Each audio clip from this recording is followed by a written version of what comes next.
On est de retour sur Darker Undying. Ah, j'ai peur. Non, je déconne. Et c'est avec ce magnifique panorama format JPEG SD ou même loadé. Enfin, je sais pas comment on pourrait dire, mais disons que c'est vrai que c'est assez pixelisé, mais très joli. Il y a un petit effet gouache hein, avec ce beau, je crois que c'est un lever de soleil hein, qui nous accueille pour démarrer donc le mausolée de la famille Covenant à la poursuite de Lisbeth que l'on a croisé à la fin de la dernière vidéo. Allez hop, c'est parti.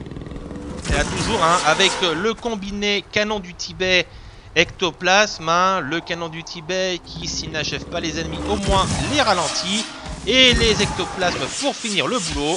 Voilà, vous voyez. C'est un combiné génial et qui a en plus l'avantage de ne pas consommer de munitions. Allez, voyons voir un petit peu ce qu'il y a par ici. Bah, c'est un mur, hein. Je regarde des fois qu'il n'y ait pas des choses derrière. Non, c'est... Non. Hop, allez. On va voir un peu. Par ici, qu'est-ce qu'il y a? Ah, une porte, mais qui, voilà, je crois, est fermée. Voilà. Bon, bah, le mausolée est ici, hein. Vous voyez, Lisbeth était... Je crois qu'elle était là, hein. Hop, oula. Hop. Hop là, dans la gueule. Le hurleur. Bon. Le mausolée qui s'ouvre. Et nous voilà à l'intérieur. Non, ça c'est la porte d'entrée. Ah, il y a des balles là, tiens.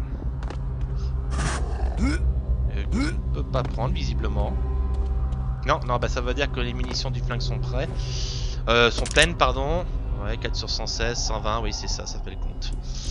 Allez, du coup là, on a un amplificateur là. C'est bien sympa, c'est un amplificateur. Ça ne bouge pas. Ça ne bouge pas, bon. Oh putain, j'ai cru voir un truc. Ouais, j'en étais sûr. Saloperie. Et... Non, c'est bon. Du coup, je revérifie toujours parce que quand il y en a un qui se pointe, il y en a toujours un deuxième qui est jamais loin. On va en profiter d'ailleurs pour reprendre un peu de vie parce que là, mine de rien... Ah, combien j'ai de packs d'ailleurs de soins? J'en ai plus de 5, il va falloir faire gaffe. Bon, il y a un coffre qui est ouvert. Ah, il y a un sort là. Je crois deviner duquel il s'agit. Évocation, c'est ça. Nouveau sortilège.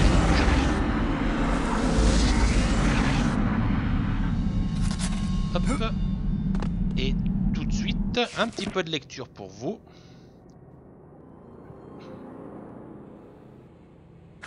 Alors oui, le sort évocation.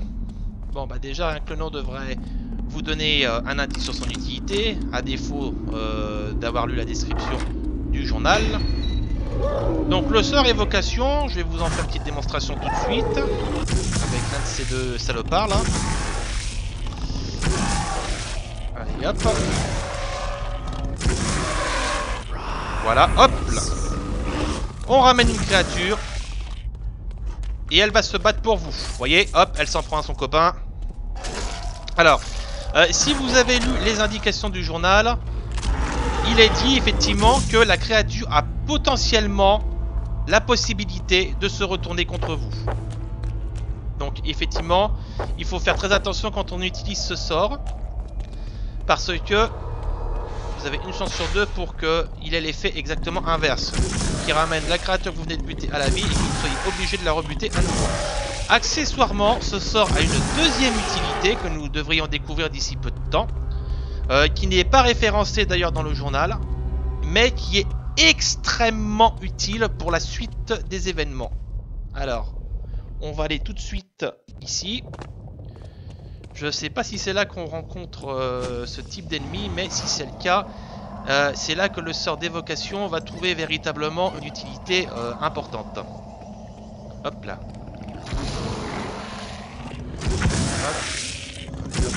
Alors ça c'est bien, ça aide parce que on est dans le noir total là, je suis désolé, le jeu est très sombre. En direct 3D, il prend pas en compte en plus les différences de...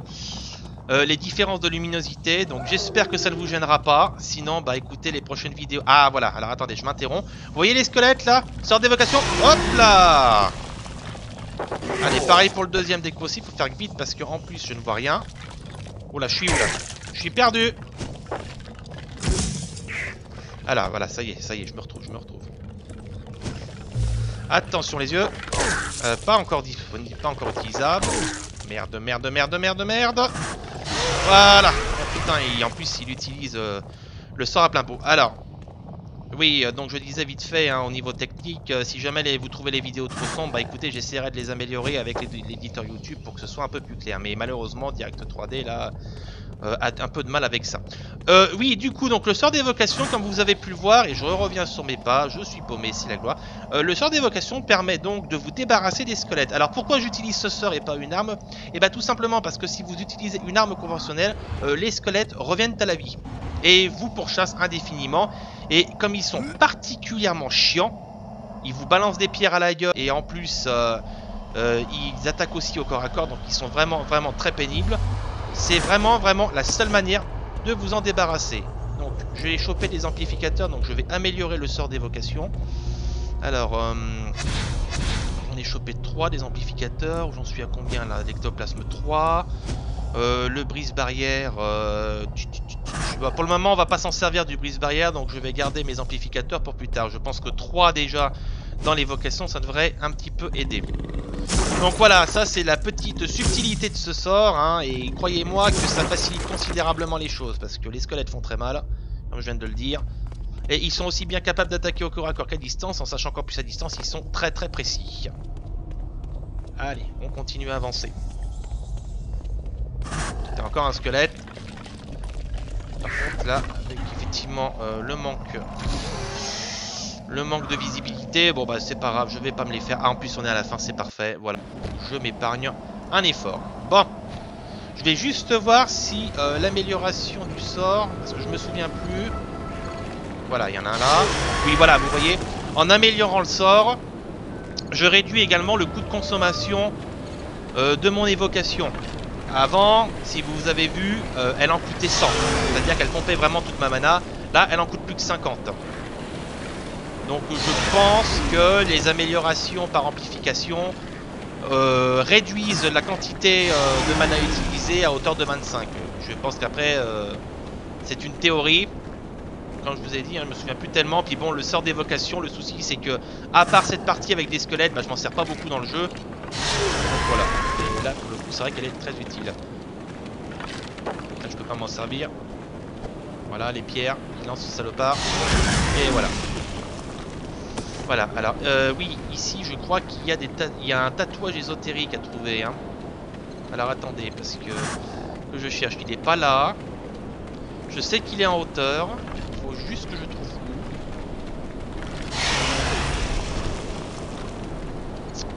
C'est... Ah là, voilà. Alors, si ma mémoire est bonne, là encore, les tatouages ésotériques améliorent la récupération de mana. Plus vous avez de tatouages ésotériques et plus la mana remonte rapidement, donc c'est effectivement vraiment très utile. Alors, c'est par ici qu'on monte. Il faut monter sur ce muret. Je crois qu'il faut commencer par là. Je suis déjà à monter, voilà. Ensuite, vous montez là. Alors, attention, voilà, c'est un petit exercice, un petit peu d'adresse et d'agilité. Voilà, ah punaise. Hop, voilà. Voilà. Je vais sauvegarder ici pour éviter d'avoir à me retaper sans arrêt les essais. Hop, hop, hop, hop, hop, hop, hop. J'ai bien cru que j'allais tomber, hein. C'était bien parti pour. Voilà. Et ensuite, bah, vous avancez là et vous récupérez le tatouage. Voilà, qui accessoirement bah, vous donne lieu à un petit coup de lecture aussi. Voilà, toujours cette façon de présenter les choses assez romancées, hein. Vous devez deviner à peu près, même si c'est relativement clair, ce que les objets font. Et le style narratif. On parle quand même d'un jeu qui a été chapeauté par un écrivain. Bon, là on va ressortir les ectoplasmes parce qu'on va pas être emmerdé par les squelettes dans l'immédiat. Et on se retrouve bah, sur les terres du monastère. Donc dans les collines, avec les hurleurs, une fois de plus. Vous remarquerez aussi qu'il y a assez peu de musique hein, dans Clive Barker Undying, c'est surtout quand il y a certains événements, le reste du temps c'est vraiment les sons d'ambiance. Hein. Hop là. Et moi perso ça me dérange pas, hein, parce que du coup Ça rend un peu l'atmosphère plus imprévisible, vous savez, on sent moins qu'il y a la tension, pas besoin de mettre une musique de tension derrière. Bon, je dis pas que j'aime ça, mais voilà, c'est aussi une autre forme de tension qui fonctionne très bien, je trouve. Voilà, oui. Vous voyez les hurleurs là encore, hein, qui courent sur la colline. Ça aussi, ça ajoute un peu la tension parce que on sait que l'ennemi est là, on sait juste pas quand il va attaquer et comment. Ça peut être n'importe comment. C'est que... Ah, là les terres senties. Là du coup on va reprendre un peu le flingue. Parce que... le problème c'est que les terres senties font très mal. Et ils sont très précis. Et le canon du Tibet ayant une portée assez peu élevée. Hop là, il est préférable quand même de passer au flingue ici. En tout cas moi c'est ce que je pense. Puis du coup... ça va me permettre de consommer un peu mes balles. Alors ici, qu'est-ce qu'on a? On a... verrouillé. Alors il me faut la clé de la tour. Bon. Alors oui, ça s'affiche en anglais. Hein. Je rappelle, pour ceux qui n'auraient pas vu éventuellement les premières vidéos, que je suis sur la version GOG du jeu, qui elle est en anglais exclusivement. Et du coup, pour passer la version française, il a fallu que je fasse un peu un traficotage. Du coup, j'ai la version française, hein, mais accessoirement, il reste quand même quelques éléments du jeu qui sont en anglais. Tenez, là-bas. Et j'ai ramassé des balles en argent. Alors, il faudra que je vois un peu comment me servir de... Oups. Olé. On va ressortir le canon du Tibet. Enfin, si je me trompe pas de... Alors les balles en argent font des dégâts supplémentaires sur les créatures surnaturelles. Il faudra juste que je revoie comment ça fonctionne. Je vais juste attendre un petit peu d'en avoir plus, histoire de ne pas les gaspiller alors que je pourrais en avoir besoin. Je revérifierai ça. Mais j'ai tellement l'habitude de me battre avec le canon du Tibet contre ces choses et par la suite avec la peau que du coup c'est vrai je me sers assez peu des armes conventionnelles. Hein. Le canon du Tibet c'est un peu vraiment un shootgun. Hein. Tenez, vous voyez, on a une saloperie partout là.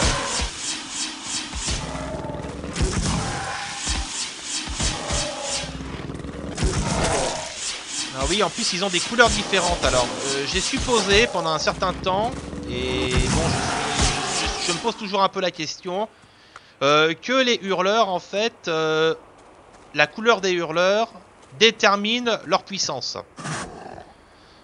Le souci c'est que j'ai des fois l'impression par exemple que des hurleurs qui à mon avis devraient prendre beaucoup de coups crèvent en un coup. Et qu'à côté de ça, des hurleurs qui normalement devraient crever en un coup, et bah tout d'un coup on sait pas pourquoi il leur en faut plus. Donc je sais pas, il faudra que je revoie un peu tout ça. Mais c'est vrai que j'ai toujours été un petit peu confus à ce sujet. Je me suis surtout senti un peu confus plutôt. Allez, un petit peu de lecture. Voilà. Frère de Jonathan McMuir. Et voilà, première mention de la faute du Celte. Donc c'est l'objet en fait sur lequel nous allons nous focaliser pendant les prochaines vidéos, puisque la faute du Celte est en fait la seule arme du jeu qui est capable de vaincre les frères et sœurs de Jeremiah Covenant. Sans elle, c'est pas la peine, vous pouvez rien faire, de toute façon vous êtes obligé de la trouver, donc vous inquiétez pas. On n'affrontera pas Lisbeth et ses frangins et sa frangine avant d'avoir trouvé la faute du Celte. Et à nouveau les terres senties qui sont là. Ça va être l'heure de ressortir...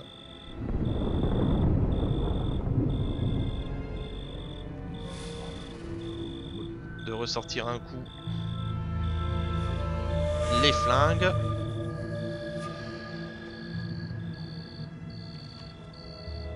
C'est avec oui, oh, magnifique roulé-boulé de notre ami Patrick Galloway. La discipline olympique du roulé-boulé furtif. C'est magnifique. Alors on va essayer un headshot. Ah, ils ont la tête dure. Hein. Voilà.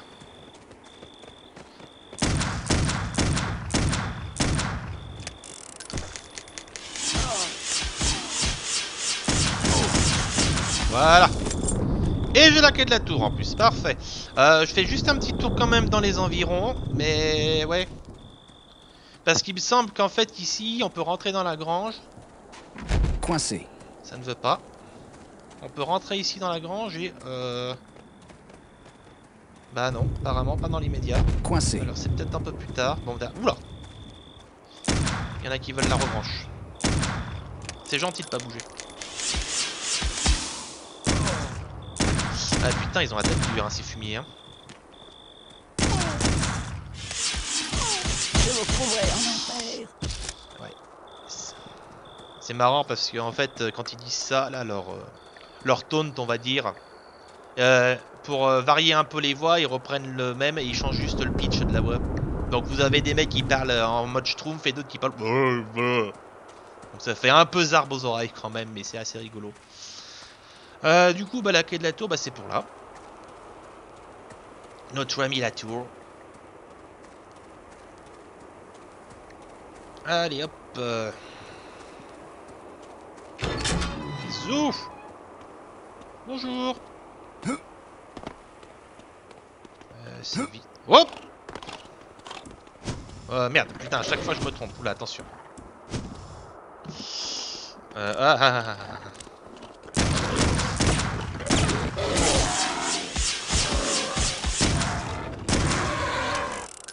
C'est que là en plus on est en confiné.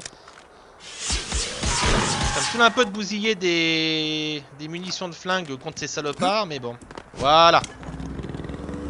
Là on est d'accord, allez viens. Viens. Putain, c'est moi qui te cours après là maintenant. Voilà, on a la paix. C'est bon, y a plus personne là? Qui veut se prendre un glaçon dans le cul? Non mais, vous avez la clé du coffre. Et accessoirement, j'ai ramassé une espèce de symbole là. Alors est-ce qu'il est dans mon inventaire là? Médaillon solaire. D'accord. Bon, on verra ça plus tard. Un petit coup de vie quand même, hein, histoire de... Alors, une clé du coffre. Ah, bah c'est peut-être là qu'on va pouvoir rentrer dans la ferme du coup. La dernière fois que j'ai joué à ce jeu, ça doit remonter il y a 2 ans. Hein. C'est vrai qu'après, même si on y joue à plusieurs reprises, il y a encore des souvenirs qui peuvent rester un peu erratiques. Hop, allez hop. Remarquerez le petit détail, la langue du dragon qui s'agite hein, quand on le charge. Toc. Et les moustaches qui frémissent. Hop. Et je me fais attaquer par derrière, salopard. Et il faut vraiment surveiller ses arrières. Surtout qu'en plus, dans leur schéma d'attaque, c'est difficile de les entendre. Hein. Vraiment, ils arrivent, ils poussent pas de gueulante, il n'y a pas de hurlement, c'est vraiment du furtif à part entière. Alors attendez, on va voir la grange qui... Et ben voilà. Tout bêtement.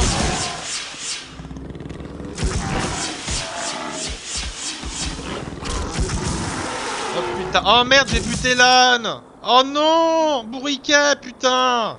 Je voulais pas. Bon. Bon bah ça fera un chipolatan. Ah. Bon. Enfin, faut dire qu'est-ce que tu vas foutre là, ici, bourriquet, mon dieu. Oh putain, je vais me faire engueuler par Winnie, moi, tiens.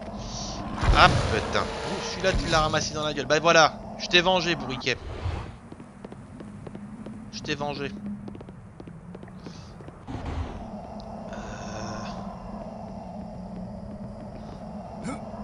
Et oui, on peut buter les animaux ici, hein, donc bon, malheureusement... Aïe. Putain, j'ai raté mon saut. La bourriquet a déjà été bouffée. Paix à ton âme. Paix à ton âne, plutôt. Bon, allez, trêve de bavardage et concentrons-nous un peu à nouveau. Hop, on va sauvegarder ici. Hein. Ah, mon dieu. Je précise qu'il faut effectivement que je fasse ça. Hein. Voilà, faut juste que je dose bien mon saut. Voilà. Ah, il y a un petit easter egg ici d'ailleurs. Juste que j'essaie de le trouver. Où ils sont?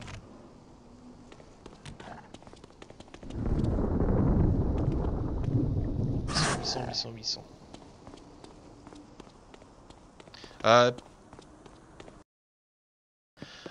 Petite coupure intempestive, hein, le jeu a craché, donc désolé, bah, je vous rassure, vous avez rien raté, hein, donc voilà. pas ce qui s'est passé. J'allais parler, je me suis arrêté sur et puis pouf, bah voilà, ça a craché. Bon bah voilà. Parce que, du coup bah voilà. Bon bah enfin bref, nous y revoilà. Toc. Vous avez ramassé des cartouches pour le fusil. Voilà, et des clés apparemment. Non, ça c'était le texte de tout à l'heure. Bon, bah, bon voilà, bah, j'espère que le jeu va plus replanter, hein, parce que mine de rien, c'est un petit peu pénible quand ça arrive. Alors, où je dois passer, moi? Il y a des cocktails à la Molotov ici. Bon, bah, écoutez, apparemment j'ai fait le plein. Donc je ne manquerai pas d'alcool au moins, ça c'est une bonne chose. Ah, bah tiens, je peux sortir. Oh, mon copain l'âne! Oh! Bourricon! Il y en avait deux ou un seul? Enfin bon. Oh bah toi t'inquiète pas, je te ferai pas du mal. Oh mon dieu. Ouais, je suis... J'aime les animaux. Bref. Ces considérations Brigitte Bardot-esque étant terminées, où est-ce que je dois aller? Hop, hop, hop, hop, hop. Il faut vraiment que je me discipline sur les touches. J'en suis encore à confondre la touche des sorts et des armes. Ça ne va pas du tout. Bah. Ici, tout le monde est calmé. Il y a un sac. Et une trappe et... Ah, il me faut la clé de la trappe. Bon. The trapdoor key. Alors, je crois qu'on peut monter là-haut, hein, si ma mémoire est bonne. Il faut juste que je trouve le... Et ben voilà, je crois que c'est ça. Voilà. Voilà, il me semblait bien que c'était quelque chose comme ça. Donc là, maintenant, mon but, ça va être de suivre la ligne du mur. Ah, et puis c'est là qu'on doit avoir l'easter egg, je crois. Bon, là, il faut juste que j'arrive à sauter sur mon mur. Voilà. Alors ensuite, on va là. Non, merde. Ah ah ah. Voilà. Voilà. Voilà. Là, on est bon. Oh putain Kong. Et là, je crois que c'est... Attendez, il faut se mettre... Merde. Il y a un truc à faire ici. Pour déclencher... Ah. Bon, il faut vraiment que je fasse attention. Là, je fais que des conneries. C'est pas bien. Alors, je sais pas si c'est ici. Ou si c'est justement en longeant le mur. Alors, attendez. Ah, il y a des choses là-bas avant. Toute chose, je crois. Ouais, il y a des balles là. Des cartouches pour le fusil et des balles pour Los Pistoleros. C'est le deuxième petit easter egg du jeu. Je crois qu'il y en a un troisième. Mais ce sera bien plus tard. Oui, voilà, je crois que... Voilà. C'est ça. Ceci est un easter egg. Un mouton géant. Pas dangereux, hein. Je sais même pas si on peut le tuer, mais voilà. C'était pour le lol. Un mouton, un giant mouton. Bon, bref. Voilà, vous êtes contents, vous avez vu le mouton géant, une version badass de Shaun the Sheep. Merde, je me suis recassé la gueule moi du coup. Ah, bon bah écoutez, je vais refaire voilà, un loading. Pas la peine de refaire le mouton, hein, vous venez de le voir, donc on va pas se... Oh la vache, il y a des trous partout, c'est chiant. Allez, doucement.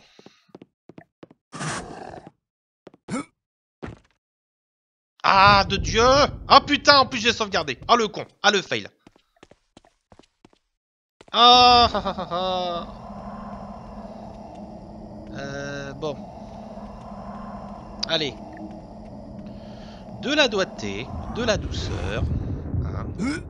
Voilà, voilà, voilà. Ensuite. Le problème c'est qu'avec les ombres, vous n'arrivez jamais à savoir si c'est un trou ou si c'est juste des ombres. Voilà. Voilà. Là, on fait ça. Je pense qu'on traverse ceci. Voilà. Et voilà. Là. Là. Et on ouvre le coffre. S'il veut bien s'ouvrir. Voilà, on récupère du coup la clé du coffre. On a utilisé la clé du coffre, on récupère la clé de la trappe. Et du coup, bah, on peut se rendre dans la trappe en question. Et c'est la classe. Hop, hop. Voilà, cette fois-ci, je ne pas de bouton. Les hurleurs, hein, toujours au taquet. Oh, c'est pas passé loin cette baffe là. Mais malheureusement pour lui, c'est le canon du Tibet qui a eu priorité.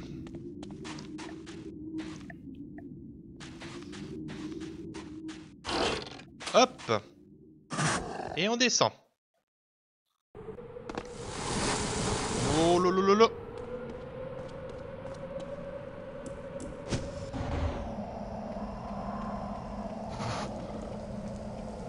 Ah oui, c'est le réservoir souterrain. Nos amis les squelettes vont nous payer à nouveau une petite visite de courtoisie, donc on va s'armer en conséquence. Voilà, un réseau de conduction des eaux. Usé ou pas usé.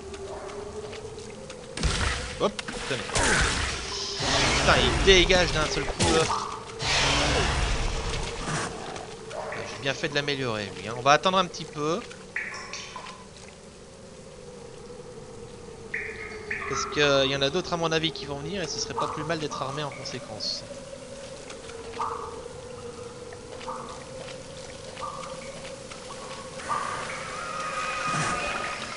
Voilà. On les dégage tout de suite.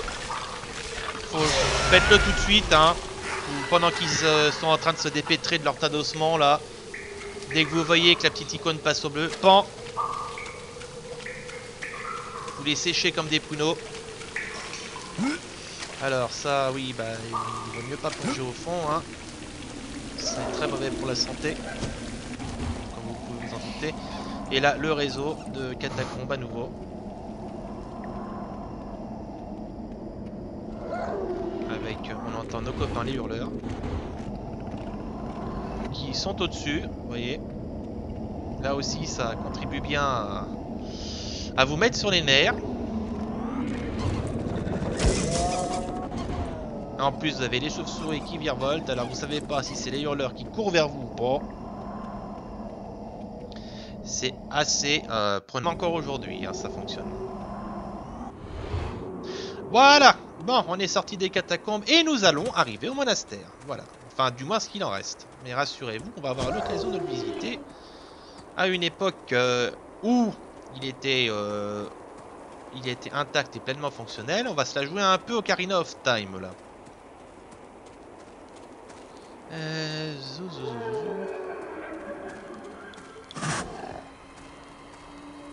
Voilà, donc là les ruines du monastère. Hein.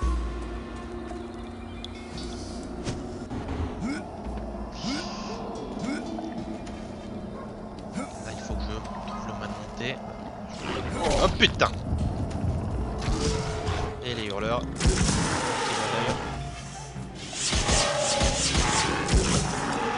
Voilà. Et voilà, du coup, un petit...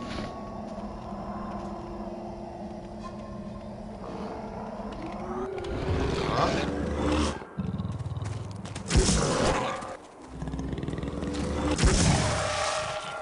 Alors là, ça va être intéressant parce qu'on va aussi rencontrer quelques visions. Puisque, en fait, le monastère est hanté par des apparitions. Qui, bien évidemment, seront des plus glauques. Pour la plupart. Alors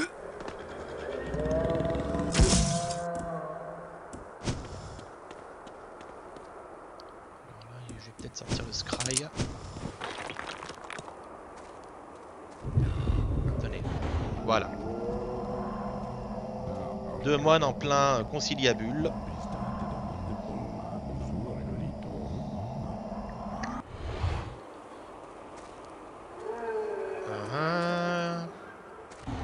Si je monte par ici.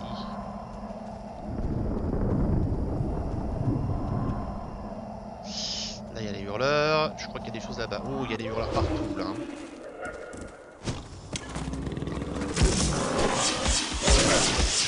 Oh putain, 9 de PV. Là, ils sont venus en meute. Attention les yeux. Merci le mur. Là, j'ai plus assez de mana là. On va pouvoir recracher. Allez, encore un petit là-bas. Allez. Encore 2, encore 3, encore 4. Parce qu'il n'y en a jamais assez, bien évidemment. Mazette. Eh bien, on en chie, hein. Combien il me reste de packs de soins? 5.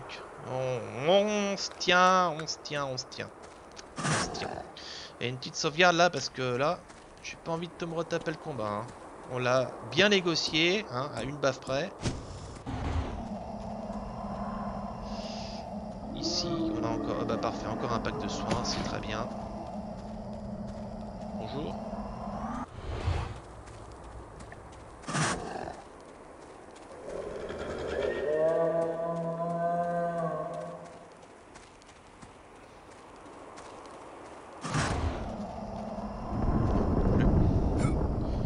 Là, bah non. Did end. Alors, ah, attendez, non, je dis une bêtise. Oui, voilà. Il y a une vision là, je crois. Oui, voilà. Il y a une vision là, deux moines qui vont se rencontrer et se dire bonjour.